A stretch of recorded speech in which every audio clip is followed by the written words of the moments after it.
Salut les amis, bienvenue pour cette nouvelle vidéo. Aujourd'hui, nous allons parler matériel et plus précisément trépied. Je vous présente notre petit sujet du jour. Il s'agit d'un trépied. Alors, je vais vous donner son petit nom et je vais le lire parce qu'il est un petit peu complexe.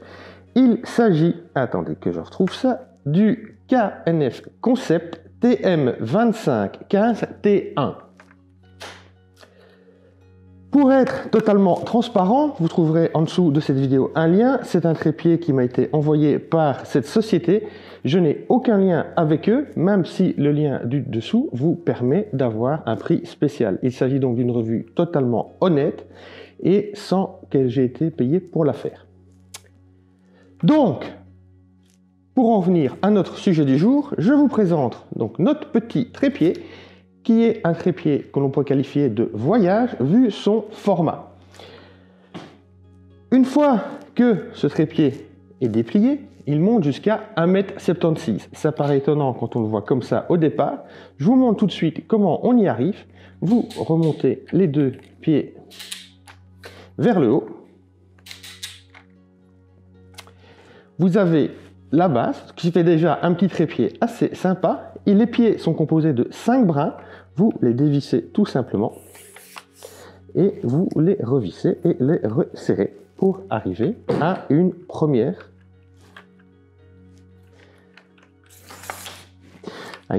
étape du dépliement de ce trépied que je vous montre tout de suite. Hop, hop. Et le dernier. Voilà. Une fois que vous êtes dans cette position, vous avez une deuxième partie verticale qui est là, que l'on dévisse et qui vous permet d'atteindre la hauteur maximale. Il y a un repère à ne pas dépasser. Et voici la hauteur maximale de notre trépied. Ce qui est quand même assez surprenant quand on a vu son format du départ. Alors, première chose dont je vais vous parler tout de suite, c'est son prix. Vous allez me dire que c'est un peu bizarre de commencer une revue par son prix. Cela dit, il y a une certaine logique là-dedans. C'est que ce trépied coûte aux environs des 105 €. Ce qui veut dire que on ne va pas le comparer à des trépieds qui ont 3 ou 4 fois son prix, comme par exemple mon trépied standard, qui est celui sur lequel mon boîtier qui est en train de me filmer est en train de poser, qui a un Vanguard en carbone.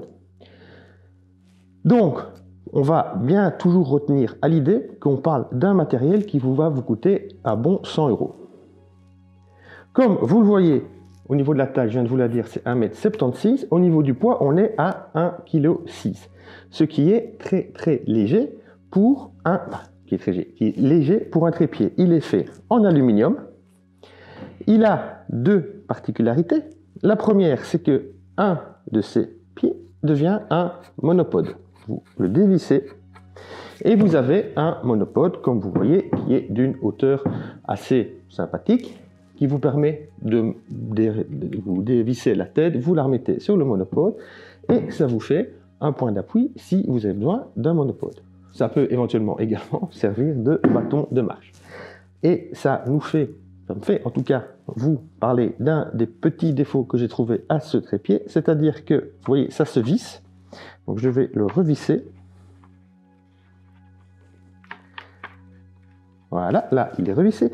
Ce qui se passe, c'est que quand vous voulez visser ou dévisser votre trépied, si vous ne tenez pas la jonction du monopode, celle-ci se dévisse. Donc, pour arriver à être tranquille, il faut bien bloquer cette partie-là et dévisser le reste des brins pour les replier ou les déplier, de façon à ne pas dévisser systématiquement le monopode.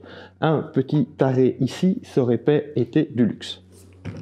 Ensuite, une autre particularité de ce trépied, c'est sa tête.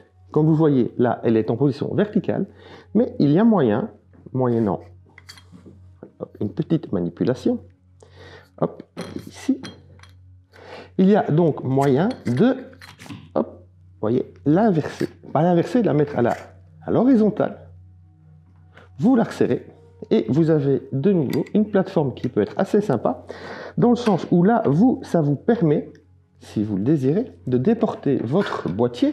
Alors évidemment, vous le mettez en position, voilà, comme ceci, avec votre boîtier mis dans l'axe de du plateau. Ça vous permet de déporter et d'avoir, par exemple, si vous voulez faire une photo en utilisant le rebord d'un pont comme ligne de force, de pouvoir mettre votre boîtier au-dessus sans problème. Ça permet également, si vous faites de la vidéo, de pouvoir faire des panneaux en toute tranquillité en profitant d'une plateforme pour filmer assez stable. Une dernière particularité, alors je ne vais pas faire la manipulation ici, c'est qu'il est possible d'inverser la colonne de façon à faire des photos vraiment au ras du sol. Et l'avantage d'avoir cette tête qui pivote à 90 degrés comme ceci, c'est qu'une fois qu'elle est en position inversée, au lieu d'avoir votre appareil à l'envers, vous pouvez toujours vous débrouiller pour que votre boîtier soit à l'endroit. Ce qui est quand même plutôt sympa pour faire vos cadrages. Ce qui veut dire que, par exemple, donc ici, je vais retourner ma tête. Là, vous pensez qu'elle est à l'envers, mais puisque je vais inverser ma colonne, elle va se retrouver en dessous dans cette position-ci. Ce qui veut dire que mon boîtier sera bien à l'endroit.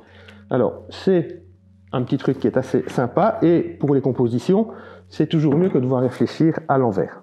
Bon. Maintenant, parlons d'un autre avantage de ce trépied, c'est son encombrement. Comme vous l'avez vu, une fois replié, il est tout petit. Ce qui veut dire que si vous désirez partir pour, par exemple, un petit city trip, au moment où nous pourrons ressortir, c'est pas toujours évident de pouvoir coincer un trépied, un grand trépied standard, comme le mien, qui est fait dont les pieds sont faits de 3 brins, et qui, une fois replié, reste quand même très très grand. Si vous voulez partir en trip photo, vous allez intégrer ce trépied dans des sacs qui sont adaptés, avec toute une réflexion au niveau du matériel, et donc ça ne posera pas trop de problèmes. Si vous êtes en city trip, ou vous voulez vous déplacer léger, parce que vous allez faire un peu de shopping, vous allez faire un peu de photos, vous allez vous faire un peu de promenade, vous allez faire un peu de tout, vous n'avez pas envie de vous balader avec un énorme sac rempli de matos qui pèse 3 tonnes, le trépied en plus qui va être mis derrière sur le côté, c'est pas hyper pratique et hyper confortable. L'avantage de celui-ci, c'est qu'une fois replié, il rentre dans un tout petit sac, vous prenez un boîtier, un objectif, 2-3 filtres, une télécommande, ce trépied replié et vous êtes parti pour une journée sans devoir transporter des kilos et des kilos de matériel, ce qui au final est bien pratique.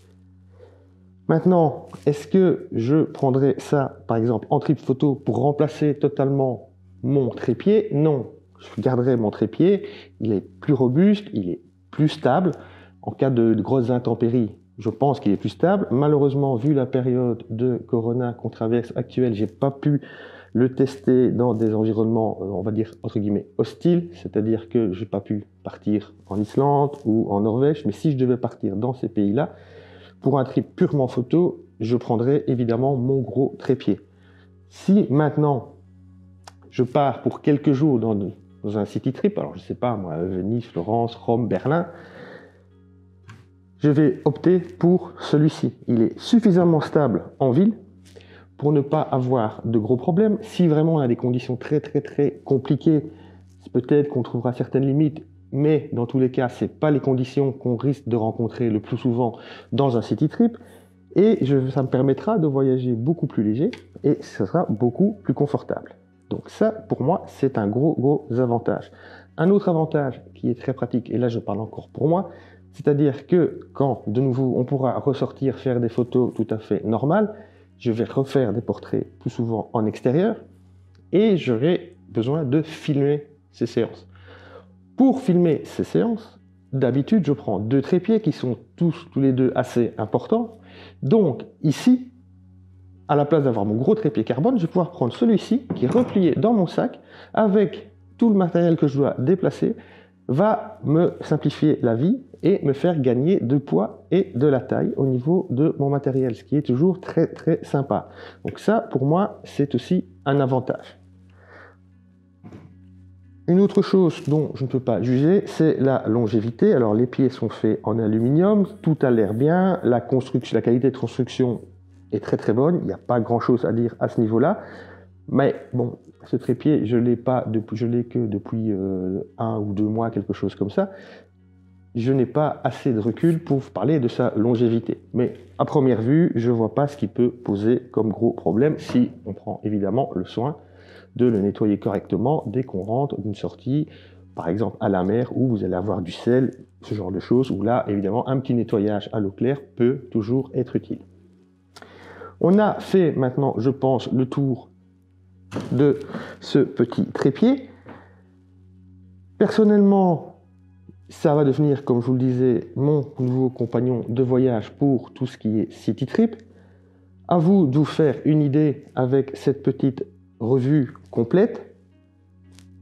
Si vous me demandez mon avis, donc si j'utilise pour moi, je vais forcément vous le conseiller dans ce cadre-là ou en fonction de votre activité. Par exemple, si vous êtes un débutant, vous n'avez pas énormément de budget et que vous voulez quand même acheter un trépied, ça peut être une bonne alternative. On n'est pas sur un gadget que vous allez regretter. Vous allez quand même faire du boulot assez longtemps avec ce trépied avant vraiment de vouloir passer à des étapes supérieures avec un budget évidemment qui sera différent.